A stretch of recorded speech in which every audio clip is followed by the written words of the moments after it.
여러분 무엇을 원하십니까? 여러분 이 땅에 살아갈 때에 무엇을 원하느냐? 원투와 니드라는 말이 있잖아요. 선택을 참 잘해야 된다. 어떤 사업을 하는 사람들도 정말 선택을 어떻게 하느냐에 따라서 그 기업이 정말 부유해지고 더 큰 기업이 될 수 있고, 선택을 잘못함에 있어서 그 기업이 시대를 못 쫓아가는 안타까움을 범할 수가 있습니다. 정말 인생도 마찬가지인 것 같아요. 여러분 내 인생에 있어서 진짜 무엇이 필요한가? 아니면 무엇을 원하는가? 여러분 필요한 거하고 원하는 게 일치가 되면 얼마나 좋을까요? 그런데 그럴 때가 잘 없습니다. 그런데 원하는 것에 쫓아가서 살아가게 되면 우리의 인생이 영원히 메마를 수가 있습니다. 여러분 내가 원하는 대로 살아간다고요? 내 기분대로 살아간다고요? 여러분 주변을 돌아보실래요? 친구가 없습니다. 가족도 떠납니다. 내 원하는 대로 사니까요. 그런데 내가 원하는 대로 안 살고 필요한 것에 절제하고 살면 주변을 돌아보면 친구도 있고 가족도 있습니다. 정말이에요. 인생을 살아가 보셔서 아시잖아요. 야, 내 뜻대로 막 살아간다. 내 뜻이면 전부 다 하죠. 나이가 들면요 점점 주변에 사람이 없습니다. 그러나 내 뜻이 아니라 상대방의 의견을 존중하고 함께 가면 주변에 사람이 많은 것처럼 오늘 예수님 앞에 선 사람이 있습니다. 그게 누구냐 하면 오늘 보니 세베대의 아들 어머니가 등장합니다. 여러분 우리의 모습 아닐까요? 예수님이 이스라엘 왕이 된대요. 이스라엘 왕으로 오셨대요. 세베대의 어머니가 얼마나 똑똑합니까? 아무도 안 찾아갔는데 먼저 찾아간 거예요. 먼저 점령한 거예요. 여러분 이게 나쁠까요? 여러분 누가 대통령이 딱 된대요. 대통령을 만날 수 있는 권한이 있어요. 여러분 어떻게 하시겠습니까? 찾아가야 되는 거 아닙니까? 기회인데요. 만남도 인연도 능력 아닙니까? 그래서 세베대의 어머니가 아들 2명을 놓고 예수님께 간청합니다. 뭐요? 당신이 왕이 될 때 한은 오른쪽에 왼쪽에 뭘까요? 한 사람은 부대통령 시켜주고 한 사람은 국무장관 시켜주고 부탁했어요. 부탁한 게 나쁜 겁니까? 여러분은 부탁 안 하면 나는 그 자리에 있으면 부탁할 건데 나쁘다는 게 아니에요. 여러분 부탁할 수 있는 게 아닙니까? 사람들이 가장 어리석인 게 뭔지 아십니까? 아니면 나는 능력도 없는데 체면 때문에 가만히 있는 거. 이거 정말 안 좋은 거예요. 체면이 뭐가 중요합니까? 우리 장로님이 예를 들어 우리 권사님 맛있는 거 사줘요. 배고파요. 더 먹고 싶으면 더 먹으면 되는 거예요. 더 시키면 되는 거예요. 우리가 어느 목사님들하고 식사를 했는데 괜찮다고. 그래서 제가 더 시켰거든요. 이때 아니면 못 먹으니까. 오늘 가든 왜냐하면 섬겨주시는 분이 기쁘게 섬겨주면 누군가는 체면이 뭐가 중요해요? 받을 때 받고 나누어줄 때 나누어주고 섬겨줄 때 섬겨주는 게 중요한 거 아닐까요? 제가 잘못됐나요? 여러분 세베대의 그 어머니가 나쁜 게 아니에요. 예수님 앞에 찾아온 거예요. 예수님께 구한 거예요. 그런데 아무도 안 구했기 때문에 절호의 기회입니다. 예수님이 왕이 되면 어느 자리라든 우리 아들에게 세워달라고 한 거예요. 그런데 예수님이 무엇을 말씀하십니까? 보라, 오늘 이 성경에 보니까 무엇을 원하느냐? 예수께서 대답하시되 너희는 너희가 구하는 것을 알지 못한다. 여러분 세상의 관점으로 하나님을 보고 세상의 관점으로 교회를 보고 세상의 관점으로 우리가 생각하니까 그것밖에 안 되는 거예요. 여러분 TV 아시죠? 채널을 틀잖아요. MBC를 보고 싶으면 MBC에 맞춰야 MBC 프로그램이 나오는 거예요.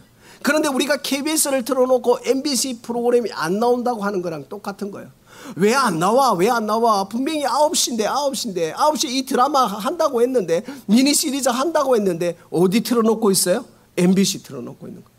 KBS는 지금 벌써 다 끝나가요. 10시까지 기다리는 거예요. 왜 안 나와? 우리 집 TV가 문제인가 봐 계속 기다려요. 그런데 24시간 365일 있어도 MBC 드라마가 KBS에 안 나오고 KBS 드라마가 MBC에 안 나오는 것처럼 오늘 주님이 무엇을 말씀하시느냐? 네가 원하는 게 내가 가야 할 이 길은 십자가의 길이라는 거예요. 내가 갈 이 십자가의 길은 고난이고 내가 가야 할 길은 이 땅의 왕으로 왔는데 너희가 원하는 왕이 아니라 이 땅에 보라 세상 질을 지고 하는 어린 양이로다 말씀하신 것처럼 내가 이 땅의 왕으로 왔지만 이 땅의 구속자로 제 문제를 해결하기 위해서 십자가를 져야 된다는 거예요. 여러분, 우리가 예수님의 그 관점과 사역을 모르니까 예수님이 진짜 왕으로 오신다니까 우리의 관점으로 보면 줄 서야 되겠다는 거예요. 여러분, 줄 서야 되는 거 아니에요? 진짜 사돈 팔촌 줄만 잘 서면 부자 되잖아요. 이게 나쁜 겁니까? 아니에요. 그러나 주님의 관점은 뭐냐? 너희가 이 길을 갈 수 없다는 거예요. 이 길은 누가 가야 돼요? 주님만이 가셔야 되는 거예요. 여러분, 주님의 구원의 사역의 현장에는, 주님의 십자가 사건 현장에는, 주님의 십자가 사건을 통한 부활의 현장에는 어떠한 인간도 하나도 들어갈 수 없는 거예요. 오로지 주님이 담당하셨다는 겁니다. 여러분, 주님이 담당하셨어요. 주님이 결론을 내셨다는 거예요. 십자가가 우리의 인생에 있어서 얼마나 값진 것인지 우리의 죄 문제를 해결합니다. 우리가 앞으로 지어질 모든 미래의 죄까지 단번에 해결하셨습니다. 그리고 우리에게 무엇을 주셨어요? 구원을 선물로 주셨다는 거예요. 여러분, 우리에게 구원의 선물이 있는 줄 믿습니다. 날 구원하신 하나님께 감사. 날 구원하신 하나님께 어떻게 하나님이 감사할 수 있을까요? 하나님이 독생자 예수 그리스도를 이 땅에 보내셔서 이 예수 그리스도를 통하여 속죄함을 얻고 십자가에서 우리를 구원하시고 부활하셔서 이 땅에 다시 오실 걸 약속하신 줄 믿습니다. 여러분, 우리 안에 그 주님이 계신 줄 믿습니다. 목사님, 우리 안에 주님이 어디에? 우리 안에 성령으로 계십니다. 우리 안에 성령으로 감동되는 거예요. 여러분, 성령으로 감동돼서 우리가 살아가는 거예요. 여러분, 누구한테 섬기고 싶죠? 누구한테 선물 쓰고 싶죠? 우리가 헌금 드리잖아요. 그냥 드릴 수 없어요. 감동이 되어야 돼요. 감동이. 여러분, 감동이 되어야 되는 거예요. 우리가 진짜 쿠바가 우리하고 무슨 상관이 있습니까? 우리는 시카고 사는데, 쉽게 말해서. 그런데 우리가 그 목사님의 설교를 제가 듣지 않았지만 감동된 거예요. 하나님의 은혜가 감동된 거예요. 그러니까 우리가 드려지는 거예요. 우리의 삶도 마찬가지. 하나님 은혜가 감동되어지며 섬기고 싶은 거예요. 헌신하고 싶은 거예요. 하나님의 영이 우리한테 감동되면 우리에게 주신 그 하나님의 은혜로 인해서 그 은혜를 흘려보내는 줄 믿습니다. 사랑하는 귀한 성도 여러분, 오늘 주님은 무엇을 말씀하시느냐? 나는 이 땅에 구원자로 왔다는 거예요. 이 땅에 십자가를 져야 된다는 거예요. 언약의 통로라는 거예요. 여러분, 그 언약의 통로이신 그 주님을 따라가는 축복이 우리 가운데 있기를 소망합니다. 주님이 말씀하십니다. 누구든지 나를 따라오려거든. 여러분, 주님을 따라오기를 원하십니까? 그럼 주님이 말씀하십니다. 누구든지 나를 따라오려거든 자기를 부인하고 자기 십자가를 지고 나를 쫓으라는 거예요. 사랑하는 귀한 성도 여러분, 우리가 주님 따라가고 싶은데 희생이 없으면 못 따라가는 거예요. 주님 따라가고 싶습니까? 우리의 삶에서 진짜 거룩한 몸부림이 있는 거예요. 나의 못난 자아 때문에, 나의 못난 습관 때문에, 그 습관 때문에 하나님께 엎드리고 주님을 닮아가서 성화의 단계에 가서 주님께 따라가는 것인 줄 믿습니다. 예수를 믿는다고 해서 행복한 것만 있는 게 아니에요. 예수를 믿음으로 인해서 때로는 어렵고 고난과 어려움이 오는 거예요. 그러나 그 고난과 어려움 가운데 누구를 만나느냐? 하나님을 만나게 되는 줄 믿습니다. 여러분, 우리 인생에 힘들고 아프고 정말 그것은 기억하지 않고 싶은 생각들, 사건들 얼마나 많습니까? 그러나 하나님은요, 그것을 다 모아서 하나님을 만나는 재료로 만드시는 줄 믿습니다.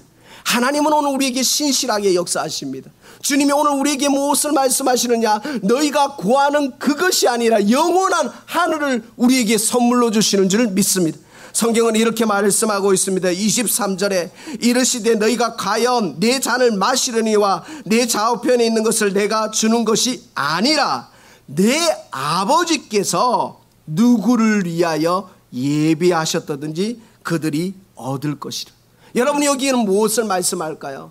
하나님의 구원의 사역은 다 열려 있습니다. 누구든지 하나님을 믿으면, 예수 그리스도면 영생에 들어가고 천국에 들어갑니다. 그러나 제한되었다는 거예요. 왜요? 안 믿으니까. 여러분, 참 하나님이 죽을 때, 십자가에 죽을 때까지 강도에게까지 기회를 주셨어요. 육신의 기회가 있을 때 하나님께 돌아올 수 있는 거예요. 하나님 우리 모든 민족에게, 세계 열방에게 하나님 나라를 보여주셨습니다. 그러나 그 구원의 역사가 이루는 사람이 있고 이루지 못하는 사람이 있다는 거예요. 왜 그럴까요? 하나님께 돌이킬 때. 사랑하는 귀한 성도 여러분, 돌이키는 은혜가 우리 가운데 있기를 소망합니다. 조나단 에드워즈가, 존 오웬이 무엇을 말했느냐? 우리는 인생을 살아가면서 가장 중요한 영적인 싸움이 있다. 이 영적인 싸움이 누구냐? 상대방이 아니라, 사회가 아니라, 나라가 아니라 누구냐? 바로 나라는 거예요. 여러분, 우리의 영적 싸움의 대상은 바로 나라는 거예요. 나 때문에 무너져 버리는 거예요. 나의 감정 때문에 무너지고, 나의 욕심 때문에 무너지고, 나의 기분 때문에 무너지는 거예요. 여러분, 우리는 진짜 신실하신 하나님을 바라보며 믿음의 주여 온전케 하시는 예수 그리스도를 바라보고 영적 싸움하시는 축복이 우리 가운데 있기를 소망합니다. 여러분, 싸움의 대상은 누구라고요? 나라는 거예요. 싸움의 대상은 나라가 아니에요. 민족이 아니에요. 저 사람을 잘못 만났어가 아니에요. 아이고, 내가 한국에 안 태어났으면, 내가 미국에 태어났으면, 아니라니까요. 영적인 싸움의 대상은 바로 나라는 거예요. 내가 하나님을 붙들고, 내가 감정에 호소하지 않고, 내가 환경에 호소하지 않고 하나님의 말씀을 붙들고 믿음으로 전진하면 이겨나가는 줄 믿습니다. 우리 이 찬양 많이 했잖아요. 이 눈에 아무 증거 아니 배워도 믿음으로 나아가리. 이 눈에 아무 증거 아니 배워도, 이 귀에 아무 소리 안 들려도 하나님의 말씀 붙들고 하나님의 원하시는 것을 선택하고 집중하시는 축복이 우리 가운데 있기를 소망합니다. 여러분, 선택하셔야 됩니다. 하나님을 선택하느냐, 사람을 선택하느냐, 하나님을 선택하느냐, 세상을 선택하느냐. 하나님을 선택하셔서 집중하셔서 나의 모난 부분이 깎여지고 깎여져서 욥기 말씀처럼 나의 가는 길을 오직 그가 아시나니 그가 나를 단련시킨 후에 내가 정금같이 나오리라. 할렐루야. 예수의 이름으로 일어서십시오. 우리는 정금만 보는 거예요. 단련되는 건 싫은 거예요. 그런데 그 과정이 없으면 정금이 안 나와요. 주님의 십자가가 없으면 부활도 없어요. 고난이 없으면 축복도 없는 거예요. 여러분, 우리가 인생을 살아감에 있어서 때로는 어려움 만났고, 아픔 만났고, 슬픔 만났고, 괴로움 만났습니다. 그러나 그것이 있었기에 지금 여기에 있는 거예요. 하나님은 오늘 우리의 인생을 부르셨습니다. 우리에게 말씀하십니다. 주님께 집중하라고. 다시 한번 주님께 집중하라고. 하나님, 내가 결단합니다. 내 인생을 살아가는데 감정에 호소하지 않겠습니다. 환경에 호소하지 않겠습니다. 그리고 영적 싸움의 대상은 나라는 것. 하나님 아버지는 나를 넘어뜨리려고 하는 악한 것들을, 남을 넘어뜨리려고 하는 이 감정들을, 나의 못된 습관들, 모진 마음들을 하나님 치유하여 주시고 주님께 붙들림 받아서 하나님의 영광 위에 살아가는 믿음의 거장 되게 해달라고 이 시간 여러분 자신을 놓고 이 시간 우리 주의 한 분의 주고 통성으로 한번 기도하도록 하겠습니다.